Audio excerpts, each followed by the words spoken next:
All right, Scapathlers. It's time for the video I promised you. I said it was going to be worth it. It's going to be worth the wait, and I think you will all agree that it is. We've had some mediocre guest appearances so far this season. But for your viewing pleasure, I have brought in one of the GOATs. Through great expense and time commitments. Oh, yeah. The one and only Brock Sargent, the Bearcat. What do you have to say, sir? It's good to be here. Corey gave me $20 for 10 minutes of my time. I told him that I left all you losers behind last year because you were wasting my time, and you still are. But for $20, and Corey brought dinner, we decided we could make it happen. Anything for you guys. Now, I want you guys, you need to understand, this is what fantasy football is about. We've got our families here. Little Clay with his toupee. We've got the wives in here just getting along. This is what fantasy football does. It brings people together. We're about creating relationships and maintaining those relationships. And so for the next 5 minutes, you're going to sit down, shut up, and listen to everything we have to say. Clay, you're going to have to go. Sorry, buddy. Come on, dude. You know, Corey, I'm excited to be here today because normally I quite enjoy making fun of people, speaking my mind, especially losers like this league. And I've been trying to do it at work, and to be honest, it hasn't gone over well. People don't appreciate it. I've had some reprimands, so I'm excited to, speak my mind. At least they get your humor. Nobody on here, half the crew won't even understand. Yeah, there's a higher level of intelligence at work, but still. Well, that's because you have a real job. You're not just like in real estate or something like that. Yeah, like an agent. What do you need a degree for that? No. I don't even think you need a license. I don't think you need anything. No. Obviously not any IQ. Yeah. All right, so I got some notes here. You see it was on a seminary paper. So that's what I do for my job. Well, if I can get one in on you, why don't you rub in everyone's faces how good you are? Yeah, you don't need a degree for that either. All right, power rankings. Here we go, coming at you. This is going to be like a regular broadcast. I'll be the info guy, and we got our color commentator here to chime in whatever he wants, whenever he wants, because that's what Brock does. All right, number 1, the top of our power rankings, Mr. Patchman. He has the highest score in the league. He's only scored under 110 once, never under 100. He's been the top 3 out of the 5 weeks. If you matched him up against everybody else, he would have lost 8 times this whole season. If he played everybody every week, he would be 8-47-8. You look at some other people in the league, Blair would be 10-45. I mean, that's pretty awful. We'll get to Blair and Nuke and everybody else that's coming down towards the bottom of the list later.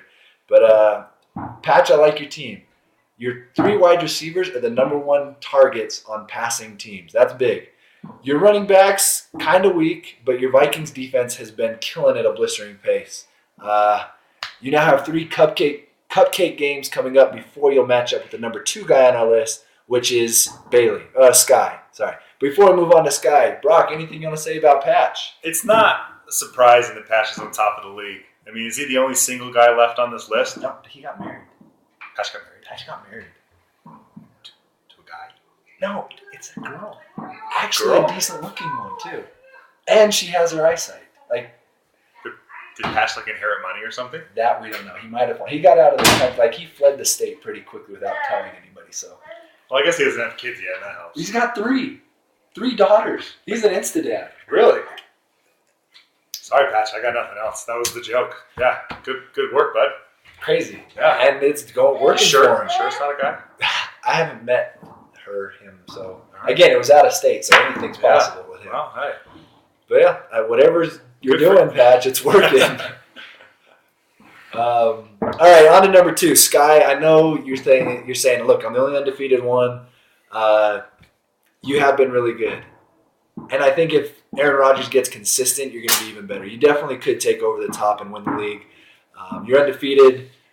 You've only broke 110 twice, which for most of the league, that's really good. But if you're trying to be number 1 in the league, you got to put up more points. Your running backs are killing it. I don't like your wide receivers, but I'm predicting to get your first loss in the next 2 weeks. That's what I'm calling. But Sky's coming in at number 2 for us. Brock? Aaron Rodgers, does Mike know about this? I feel like your dad would be so disappointed. But yeah, I'm sure your dad's also proud that you're excelling in some sort of an athletic related event. Albeit not on a field, but watching a field. Still, better than me, right? So there you go. I guess those kids that can't play fantasy football. Or teach. Hey. On to number 3. Actually, spots 3 through 6, it's a toss-up for me. There's 4 teams that I think are pretty even. Blake played Club Pimp. We got Hook, Mitch, and myself. I got my second win. Mitch, after looking how you started this week off, I think you're going to drop in the power rankings. But us 4, we're all in it. Blake, you're the grandpa of the league, and it shows on your roster. You've got all your wide receivers that are grandfathers, I believe. But you could very well be in the 3 spot. Brock, anything for Blake? Blake, I don't know. I don't have much. I mean, at some point, are you too old to play fantasy football? Hey, turn up your hearing aid. Make sure you get all this, Blake. Is it embarrassing, But I don't know. Yeah, at some point, you should be winning, Blake. Has Blake ever won? He's won a couple games here. I mean, like a league. Yeah. I would expect him. We're just going to make playoffs. Yeah. We just should make the playoffs. All right. I still don't like your name, though. I never got it. I never thought it was funny. I think it's one of the reasons he left the league. So thanks a lot, Blake. Yeah. We could be having this every week. But no, now it's just once a year. Next, Hook. I don't even know Hook. So what do you got? Hook. I was telling Corey earlier. Hook, ironically, was kind of a dick in high school and picked on a lot of kids. But me and Hook always got along. I consider one of my blessings in life that I happen to be bigger than most people when I was in high school, and you guys all left me alone, and we had a good relationship. So nothing bad to say about Hook. Thanks for being my friend in high school. There's some dirt out there that I don't know if I want to know, but the other folks in this league may say otherwise about your actions, but I was all for it. All right. On to Mitch. Anything for Mitch, who he won the league last year. Yeah. The reigning champ. And he owes dinner this week. He lost the bet. Owes dinner to Bucky, I believe. We're celebrating that loss. Some fireworks. We got some Thanksgiving point fireworks going on. They're quite exciting out there. A lot more exciting than this video and these people, that's for sure. We're at 7 minutes already. I don't know. I don't like your name either. Maybe the Fry family just doesn't have great names. We haven't even got to Chase yet or Blair. Yeah, that's horrible. Mitch, you got a good quarterback wide receiver duo, but if the Falcons fail, you're going to fail. I think you got some duds on there. We'll see what we got. Now, moving on to me. I've made some great pickups the last couple weeks. Some good guys to help me out. My first-round picks have really been underachieving, but my later-round picks have been overachieving. So once my guys get in gear, watch out, league. Scheduling is the only thing that's got me showing a bad record. I have the third highest of all the scores in the league. My low score is the third highest out of everybody, behind the first 2 guys on this list. So I don't put up low numbers. I put up big numbers, or at least mediocre numbers. Anything you want to say to me? I think I've got my digs. Okay. There'll probably be a few more coming. We'll try to fly through the rest of this list. Clay, we got to get you out of here. He's going to fall. Maybe your parenting skills could be a topic of discussion as your kid is Marlon, inches away from falling. I'm not even going to show my face for this. You can just listen. Nicely done. Newbie to the league. You've done a lot better than Nuke. I've been a little bit impressed. Your trash talk, you don't back down, which is nice. And here we go. Mom's coming to get me. Yeah, Marlon and myself, we don't have much history, as we didn't play any fantasy football together. So, for all I know, he's a normal, nice kid who doesn't deserve any harsh words. Well, then is that true, or is he? So far, he's been good. He told me he had a subliminal message in one of his posts earlier this year. I never found it. He's never revealed it. I think he's just trying to mess with me. So he's either dumb or really clever. And it's one of the two. I think I know where my money is, but he could prove me wrong. You got a good record. Bonesai, you probably deserve to be ranked higher than Mitch, but because you're new in the league, you still got to earn it. So we'll give you a couple more weeks, but you're definitely on the up and up. Chase, we them boys. The Cowboys are having a great year. I'm excited for that. You're struggling because of injuries. If you guys get healthy, you could be dangerous during the playoffs. So there's some definite hope for you. Chase in the middle of the pack, average. That's probably about right. It's probably better than he's done most years. You're doing better than usual. Middle of the pack. You're in the 8th spot. Be grateful Chase. for that. Bucky, Hoodie's Revenge. I can't believe that in a week that Blair only scored 62 points, he still beat you by 10. That's embarrassing.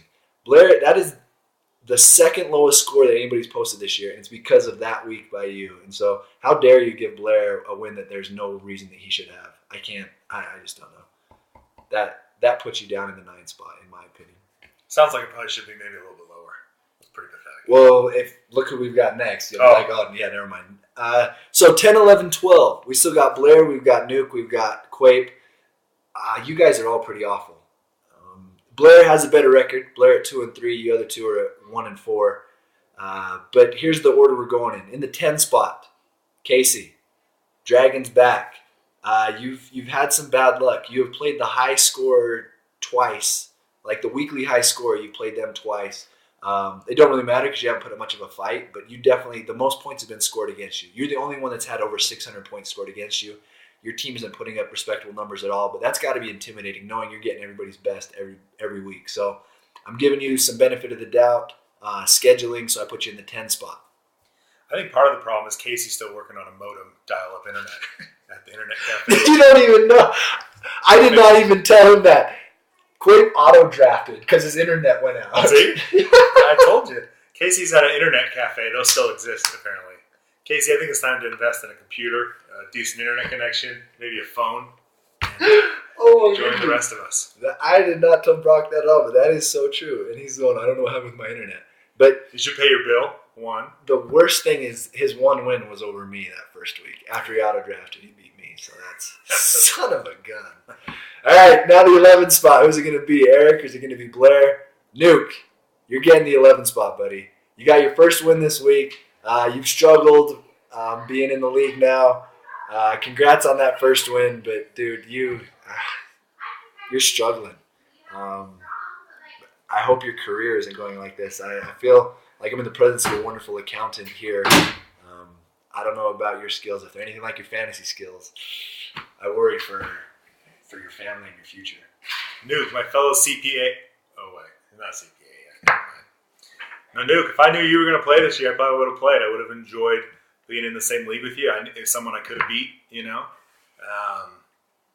I'd have worse things to say about Nuke, but all I know is if his street ball skills or anything, or his fantasy skills or anything like his street ball skills, he's probably gonna move up a few spots on this list. But Nuke's level of excitement and enthusiasm about life is usually right around 2 out of 10. So if he applies the same enthusiasm to fantasy football, I don't know if he'll move. If he keeps doing his push-ups and you get over to 5 without needing an oxygen tank, I'll be impressed. Yeah. All right, that leaves last place, number 12, Blair Fry. You do not put on for anybody's city ever. Stop. Change your team name. It's awful. You should be 1 and 4. That win over Bucky that week where you scored 62 points is embarrassing. You're the only one in the league that has not scored over 100 points yet in a week. You have by far the fewest points scored. Your team is a disgrace. It's embarrassing, and you deserve last place. If you would have played every team every week, you would have 10 wins. You'd be 10 and 45. In 5 weeks, you've only mustered enough points to beat 10 people. And somehow, you've been scheduled to play 2 of them. I do not know how you're 2 and 3. But if you don't turn it around, there's no chance of you making the playoffs or even getting out of the last place. Boy, I'd say this is unacceptable. I mean, Corey's kid just slammed his fingers in the door. Once again, a great parenting win. Another nod to his parenting. Well, what I'd say is I don't have anything mean to say. I'm just disappointed. I mean, as the other half of this, it pains me to see you so bad. Does it shock me? No. I mean, it makes sense that you're in last place, really. But it does pain me, and it does make me sad. So, I mean, maybe dig down a little deeper, find a little heart, You've been very critical of people not putting enough time and effort into this, and frankly, I think this is a reflection of your effort. So I'll call you out on your heart. I called Coach Graff, and he agrees with me that your heart is insufficient, and that if you just dig deep, touch gold, I think you can move up. So best of luck. Hand over the heart. Oh, by the way, for all of you Snow Canyon Warriors, I just want you to know that Coach Graff, I think, emailed my brother on his mission and asked for some motivational words to motivate the team before their big game this week. And just made me happy that Crime Dog's still at it. I wish I could laugh at that. I have no idea who Coach Graff is or Crime Dog or what any of this means. But hey, touch gold. All right, I think that wraps it up. This is almost 15 minutes. No one's going to watch this. There will be a couple. No one watched my accounting presentation last year except for Corey. So. I watched it. I made $5 off that. You guys are getting nothing from this. I had to shell out $20 in a dinner for this video tonight. But it was well worth it. Well worth it for the league. Well worth it to see our good friend Brock. Kevin's in Corey in 5 years. So 5 years, we figured. That's insane. Good night. You guys be great. Have a great week of football and skapathlon. Good night, gentlemen. Tip of the cap. Stop.